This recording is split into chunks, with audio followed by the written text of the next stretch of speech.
দুনিয়া ভালো লাগে না, কবরে যেতে হবে। তো কবরে ভালো লাগে না, কোথায় যাবেন? একটা কথা কিন্তু অনেকে বলে দুনিয়া ভালো লাগে না, মরে গেলে শান্তি পেতাম। আসলে বাবা যুবক শোনো, মৃত্যু মানেই কিন্তু মুক্তি নয়, কবরে যাওয়া মানেই মুক্তি পাওয়া নয়।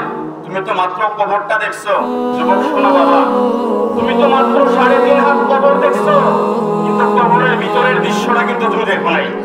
তুমি তো কবর দিয়ে রেখে আসছো তোমার বাবাকে, তুমি তো কবর দিয়ে রেখে আসছো তোমার দাদাকে, কবরের মধ্যে শুয়ে আসছো তোমার ভাইকে, কিন্তু কবরের দৃশ্যটা, কবরের ভিতরের দৃশ্যটা কি আজ পর্যন্ত কেউ দেখতে পাচ্ছেন? বলেন, দেখতে পাচ্ছেন? বলেন যে দুনিয়া ভালো লাগে না, কবরে যাবেন। কবরে যাওয়া মানেই মুক্তি পাওয়া নয়, মরে যাওয়া মানেই কিন্তু বেঁচে যাওয়া না। কবরে একটা জগৎ আছে, আখিরাতের জগৎ, যেটার শুরু আছে শেষ নাই। এজন্য বলি বাবা, কবর দেখছো, কবরের ভয়ঙ্কর আযাব দেখো নাই। দুনিয়ার আগুন দেখছো, কিন্তু কবরের ভয়ঙ্কর আগুন দেখো নাই।